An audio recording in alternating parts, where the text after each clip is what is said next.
चलिए dear students, आज एक और इम्पोर्टेंट टॉपिक का डिस्कशन करते हैं और ये पूरी फिजिक्स में पग पग पर काम आएगा और इसका नाम है, इसको इस नाम से जाना जाता है, जिसको बोलते हैं वेक्टर।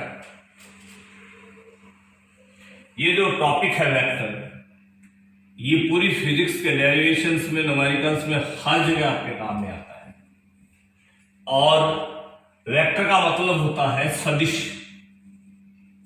यानी चीजों को दिशाओं के साथ स्टडी करना। देखिए डेली लाइफ में इसका कितना इंपॉर्टेंस है ये आपको इस चीज से ही पता चल जाएगा कि अगर मान लीजिए कि आप कहीं जा रहे हैं, स्टेशन पे उतर के आपने किसी से पूछा कि बताइए बीकानेर का फेमस जो जूनागढ़ है वो कहाँ है, तो आपसे किसी ने बोला कि यूं खड़ा हो गया सामने वाला और यूं बता दिया कि पहले इधर चले जाइए, फिर उधर चले जाइएगा, फिर इधर जाइएगा, फिर उधर जाइएगा। और दूसरे व्यक्ति ने ये बताया कि पहले दाएं जाइएगा, फिर बाएं मुड़ जाइएगा, फिर दाएं चले जाइएगा। तो दोनों में से कौन सा बेटर रास्ता है जिससे आप पहुंच जाएंगे? फर्स्ट वाले में तो पता ही नहीं चला, हालांकि बताया तो उसने भी सही था, पर उसने क्या चीज की कमी छोड़ दी थी? डायरेक्शन की। यानी बिना डायरेक्शन की अगर मैं बोलूं कि मैं 5 मीटर चल रहा हूं इस कमरे में, तो आप मेरी पोजीशन बता नहीं सकते। पर अगर ये मैं बोलूं कि मैं 5 मीटर लेफ्ट साइड में चल रहा हूं, तो डेफिनेटली आपका ध्यान लेफ्ट साइड में चला जाएगा और आप मेरी पोजीशन बता सकेंगे। इसका मतलब लाइफ के अंदर डायरेक्शन का बड़ा रोल है, और वैसे भी बोला गया है कि सही डायरेक्शन में किया गया काम भी सक्सेस लाता है। चलिए डायरेक्शन, यानी अब हम चीजों को डायरेक्शन के साथ एनालिसिस करना सीखते हैं। आपसे पहले तो हमसे कोई पूछ रहा था कि बताइए 4 और 3 कितना होता है, तो हम बोलते थे कि 4 और 3 7 होता है। पर आज के बाद अब 4 और 3 कोई हमसे पूछेगा तो पहले हम उससे पूछेंगे कि बताइए 4 और 3 की डायरेक्शन कैसे है। अगर वो बोले कि 4 और 3 की डायरेक्शन एक ही है, तो हमारा वही आंसर होगा जो पहले होता। पर अगर वो बोल दे कि 4 यूं है और 3 यूं है, तो सोचिए अगर कोई 4 चलता है इधर और 3 चलता है इधर, तो यहां से 7 पे पहुंचेगा या हाइपोटेन्यूज 5 हो जाएगा। जिसका मतलब यहां 4 और 3 मिलके 5 बना रहे। जैसे यहां पे कोई 4 चला और वापिस आ गया 3, तो यहां से चला और यहां पे पहुंच गया, तो ये कितना आंसर आया? 1। तो यहाँ 4 और 3 ने 5 बनाया, या 4 और 3 ने 1 बनाया, या 4 और 3 ने 7 बनाया। यानी अब तक जो हमने पढ़ा था वो तो एक ही डायरेक्शन वाला चीजें पढ़ी थी, यूनिडायरेक्शनल, जिसमें डायरेक्शन का कोई रोल नहीं था। सेम डायरेक्शन होने की वजह से आंसर वही आ जाता। पर अब अगर डायरेक्शन चेंज हो जाती है, तो आप देख रहे हैं कि 4 और 3 मिलके कभी 5 बना रहे हैं और कभी 1 बना रहे हैं। तो ये जो चीजों को डायरेक्शन के साथ एनालिसिस करना होता है, इसको बोला जाता है वेक्टर या सदिश। इसका एनालिसिस करना हम अब स्टार्ट करेंगे।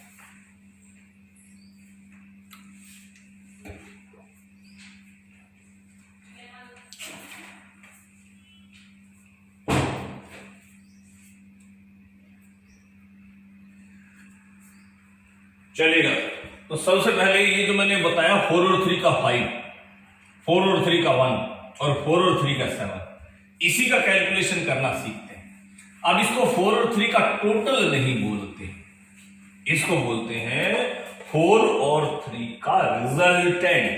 4 और 3 का रिजल्टेंट बोलते हैं। तो रिजल्टेंट कैसे कैलकुलेट किया जाता है वो देखते हैं। सबसे पहले 4 और 3 का देखिएगा, मान लीजिए कि एक वेक्टर है जिसका मैग्नीट्यूड 4 है और दूसरा वेक्टर है जिसका मैग्नीट्यूड 3 है। इनके बीच का एंगल है 60 डिग्री। तो आप जब इनका रिजल्टेंट निकालें तो आपको ये यूज करना है एक फॉर्मूला, इसका डेरिवेशन मैं बाद में आपको बता दूंगा। √p² + q² + 2pq cos theta, जिसमें p है फर्स्ट वाले का मैग्नीट्यूड, q है सेकंड वाले का मैग्नीट्यूड, और थीटा जो है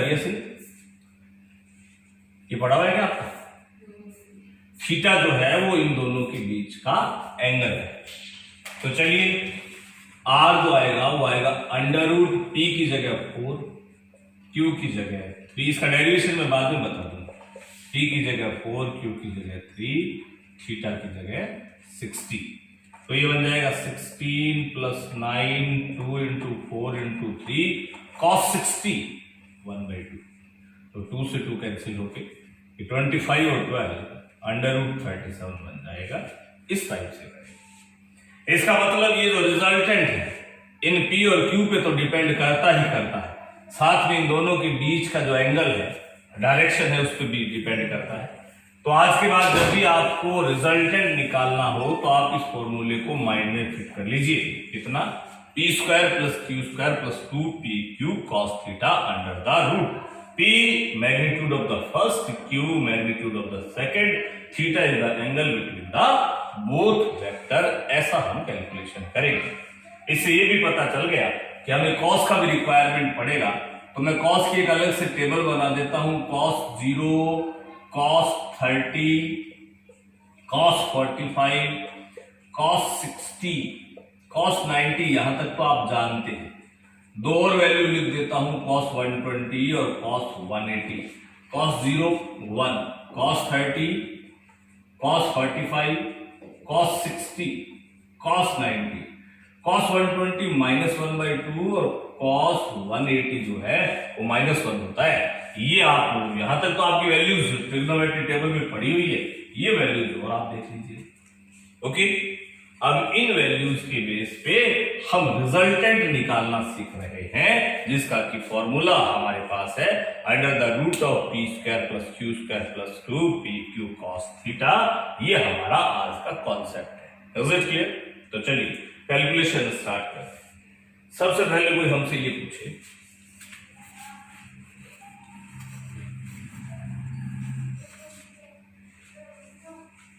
कि आपके पास एक वेक्टर है इस टाइप से 4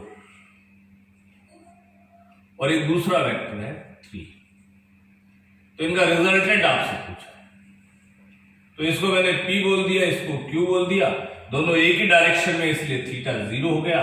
R होगा √P² + Q² + 2PQ cos theta, यानी R होगा under the root of P बोले तो 4, Q बोले तो 3, P बोले तो 4, Q बोले तो 3 और cos 0, तो ये बनेगा 16 + 9, cos 0 1 हो जाएगा, 4 3 जा 12 2 जा 14, तो ये हो गया 49 यानी 7। ओके, चलिए ऐसे में एक वेक्टर और ले लेता हूं, P = 6, Q = 4। इसमें ये फॉर्मूला लगाओगे तो आपको 10 मिल जाएगा। ओके, चलिए अब देखते हैं कि ये तो था इसका ट्रेडिशनल मेथड। अब इसकी शॉर्ट ट्रिक क्या है? अगर मैं इन दोनों का सिंपल टोटल कर देता तो कितना आता?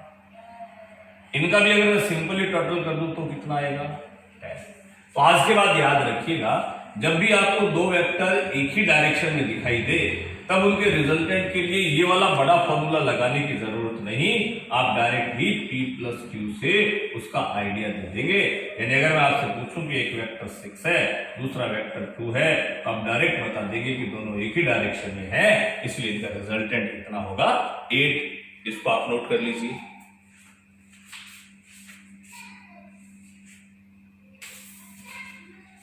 आगे देखते हैं।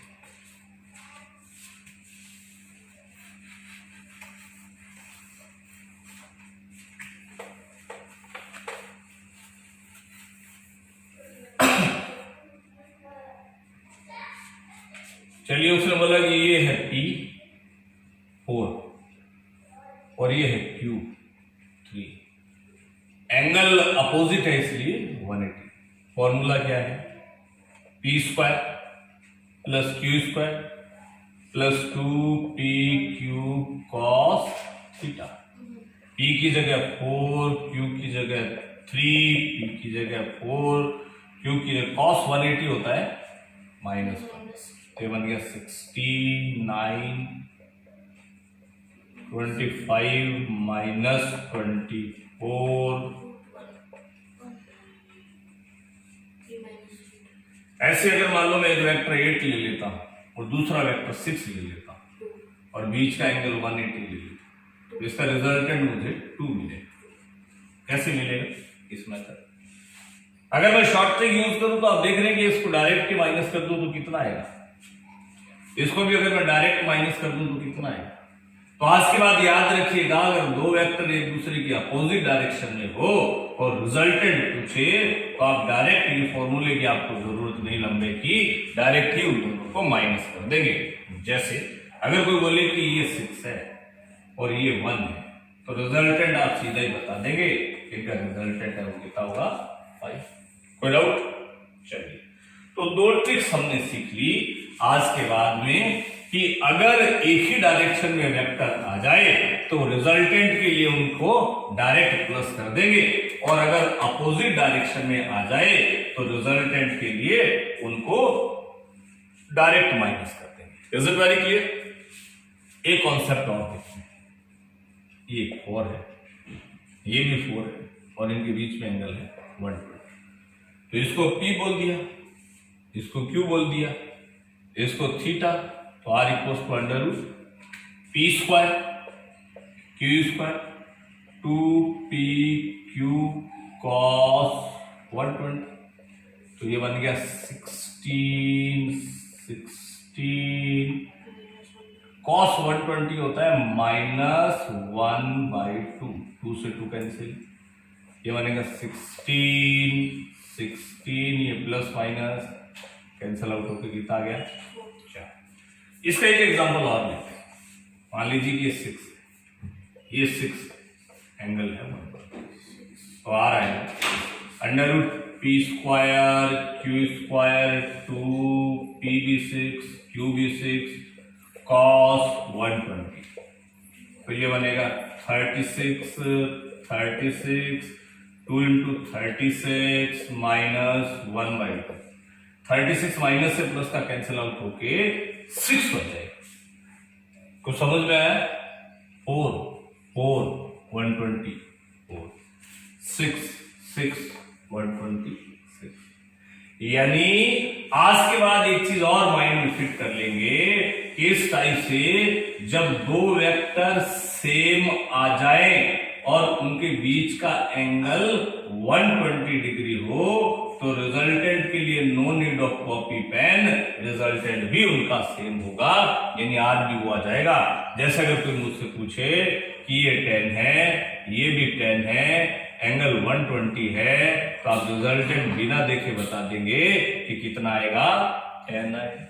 ओके गाइस, तो इस टाइप से आपने देखा कि किस टाइप से रिजल्टेंट के लिए हम शॉर्ट ट्रिक का यूज करके उसका रिजल्टेंट कैलकुलेट कर सकते हैं, और रिजल्टेंट के लिए अगर कोई भी ट्रिक सेट नहीं बैठती है तो ट्रेडिशनल मेथड तो आपके पास है ही, under root P square plus Q square plus 2PQ cos theta. Got it guys? Okay, चलिए आगे चलते हैं। तो एक बार मैं रिवाइज कर दूं, मैंने अभी तक ये पढ़ा कि अगर ऐसा आ जाए तो रिजल्टेंट आएगा, अगर ऐसा आ जाए तो रिजल्टेंट आएगा दोनों में से जो बड़ा होगा, और अगर ऐसा आ जाए दोनों सेम हो और एंगल 120 तो रिजल्टेंट भी कितना आएगा? कोई डाउट? चलिए, इसका मतलब ये हुआ कि एक वेक्टर 6 है और एक वेक्टर मेरे पास 2 है। अगर मैं इनको ऐसा रखूं तो कितना आएगा? अगर मैं इनको ऐसा रखूं तो कितना आएगा? 0 पे इतना और 180 पे, तो जरूरी नहीं कि मैं 0 पे रखूं या 180 पे रखूं, 0 से बढ़ाते हुए 10 20 30 40 90 180 तक ले जाऊंगा तो रिजल्टेंट बदल जाएंगे, क्योंकि under root 2PQ cos theta में cos थीटा की वैल्यू बदलती जाएगी। पर याद रखें, आप इन दोनों वेक्टर्स को किसी भी एंगल पे रख लें, इससे बड़ा रिजल्ट नहीं आ सकता और इससे छोटा नहीं आ सकता। यानी आज के बाद आपको ये पता चल गया कि अगर दो वेक्टर आपके पास P और Q है तो इनसे मैक्सिमम रिजल्ट निकलेगा वो P प्लस Q निकलेगा, मिनिमम रिजल्ट निकलेगा वो P माइनस Q निकलेगा। कोई पूछे कि मैक्सिमम कितना, तो P प्लस Q, वो पूछे कब, तो आप बोलोगे कि जब दोनों सेम डायरेक्शन में हो, यानी उनके बीच का जो एंगल है वो 0 हो। कोई पूछे कि बताइए दो वेक्टर है उनसे मिनिमम कितना निकलेगा, तो आप बोलेंगे P माइनस Q, वो बोले कितना, तो बोलोगे P माइनस Q, वो बोले कब, तो जब आप बोलोगे कि दोनों अपोजिट डायरेक्शन में हो, यानी उनके बीच का एंगल कितना हो 180 डिग्री। यानी आज के बाद आपको पता चल गया कि आपको कोई वेक्टर दे दे 10 और 2 और आपसे पूछिए बताइए इसमें मैक्सिमम कितना बना सकते हो, तो आप बोलोगे 12। आपसे पूछे कि मिनिमम कितना बना सकते हो, तो आपका आंसर आएगा 8। आप समझ गए? यानी आज के बाद हमें अगर दो वेक्टर्स के मैग्नीट्यूड दे दे और उनसे पूछे कि क्या इनसे ये वेक्टर बन सकते हैं, तो हमारा आंसर रहेगा चेक इट। कैसे? जैसे मुझसे कोई बोले कि बताइए एक वेक्टर 6 है और एक वेक्टर 4 है, इससे 5 बन जाएगा क्या? तो एक 6 है और एक 4 है, इससे 5 बन जाएगा क्या? बताइए 5 बनेगा या नहीं बनेगा? तो हमारा आंसर रहेगा 6 और 4 का माइनस होता है 2 और 6 और 4 का होता है प्लस 10। 2 से 10 के बीच में जितने भी हैं वो सारे ही सारे बन जाएंगे 2 से 10 के बीच में। क्या ये बात आपको समझ में आ गई क्या? यानी 5 भी बन सकता है, 8 भी बन सकता है, 11 नहीं बन सकता, 12 नहीं बन सकता, 4 नहीं बन सकता। कोई बोले 4 और 6 से 4 बनेगा क्या? हम बोलेंगे हाँ बन सकता है भाई, क्योंकि 1 नहीं बन सकता इससे। ओके, जैसे एक एग्जांपल दे दे कि एक वेक्टर है 6 और एक वेक्टर है 1, क्या इससे 3 बन सकता है क्या? 6 और 1 से 3 बन सकता है क्या? बिल्कुल गलत जवाब। आप लोगों को लग रहा होगा कि 3 इन दोनों के बीच में तो बन जाएगा, इन दोनों से कुछ नहीं लेना देना, इनका माइनस और इनका प्लस यही आएंगे। यानी 3 5 से छोटा है, इन दोनों से 5 से छोटा बन ही नहीं सकता, 4 भी नहीं बन सकता, 5 बन सकता है, 6 बन सकता है, 6.1 बन सकता है, 8 नहीं बन सकता। कोई पूछे कि बताइए 8 क्यों नहीं बन सकता, तो हम बोलेंगे इन दोनों का टोटल 7 है, 7 से बड़ा। कोई पूछे कि 4 क्यों नहीं बन सकता, हम बोलेंगे कि इन दोनों के बीच में आने से कुछ नहीं होता, इन दोनों के माइनस यानी 5 से छोटा है, इसलिए ये तो रिजल्टेंट तो सिर्फ इतना बन सकता है, इन दोनों का प्लस और इन दोनों के माइनस। 5 से लेकर 5 भी इंक्लूड है 7 तक, यानी 7 भी इंक्लूड है, इतना ही इसका रिजल्टेंट हो सकता है। क्या ये बात आपको समझ में आ गई क्या? चलिए वेरी गुड, आगे चलते हैं। एक चीज और देखते हैं, ये तो आ गया रिजल्टेंट निकालना। अब रिजल्टेंट की डायरेक्शन के बारे में थोड़ा सा और कंक्लूजन निकाल लेते हैं। एक मैं एग्जांपल लेता हूं, वैसे ये 4 है, ये भी 4 है, इनका रिजल्टेंट इन दोनों के बीच में आएगा, कितना आएगा? वही p² plus √q² plus 2pq cos theta. अगर मैं यहां tan थीटा लगा दूं परपेंडिकुलर अपॉन बेस, तो थीटा कितना आएगा? यानी वो रिजल्टेंट यहां से 45 पे आएगा। ओके, और देखता हूं, ये 3 है और ये एंगल कितना है 90। रिजल्टेंट कैसे आएगा? p² plus q² plus 2pq cos 90 से आ जाएगा। मैं तो डायरेक्शन की बात करना चाहता हूं, tan थीटा लेता हूं परपेंडिकुलर अपॉन बेस 1/√3, ये तो tan 30 हो गया, यानी ये रिजल्टेंट यहां पे 30 डिग्री। एक चीज और, ये √3, ये 3 tan थीटा परपेंडिकुलर अपॉन, यहां से थीटा कितना आ गया 60, ये थीटा।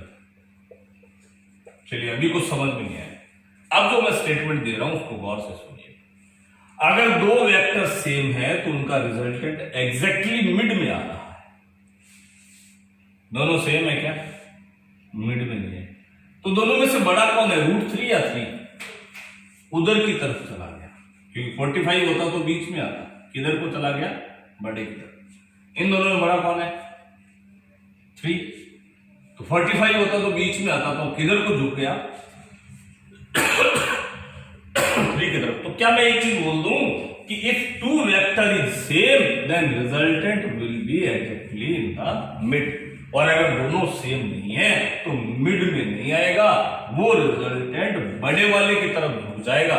बड़े वाले की तरफ झुक जाएगा का मतलब ये मत सोच लेना कि ये एंगल बड़ा हो जाएगा। अगर ये दोनों इक्वल होते तो 45 बनता। अब इधर झुक गया तो ये एंगल छोटा हो जाएगा। क्या ये बात आपको समझ में आ गई क्या? कैसे? एक एग्जांपल लेते हैं, देखिएगा।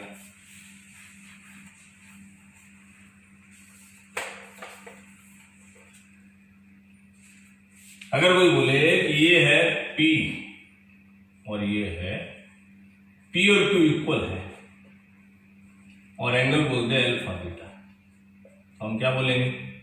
Alpha is equal to if P and Q then alpha. अगर ऐसा बोल दे कि ये P है और ये Q है और ये अल्फा और ये बीटा, अगर बोल दे कि P बड़ा है तो ये P की तरफ झुकेगा। झुकेगा मतलब अल्फा बड़ा होगा या बीटा? झुकेगा तो अल्फा छोटा हो जाएगा। जैसे बोल दे ये P है और ये Q है, ये R है, ये बीटा और ये अल्फा। अगर बोल दे P is less than Q तो Q की तरफ झुक जाएगा। झुकेगा तो बीटा छोटा हो जाएगा। क्या ये बात समझ में आ गई? यानी आज के बाद कोई आपसे ये बोले कि ये 4 और ये 3 और इनका रिजल्टेंट ये है तो आप बोलोगे गलत है।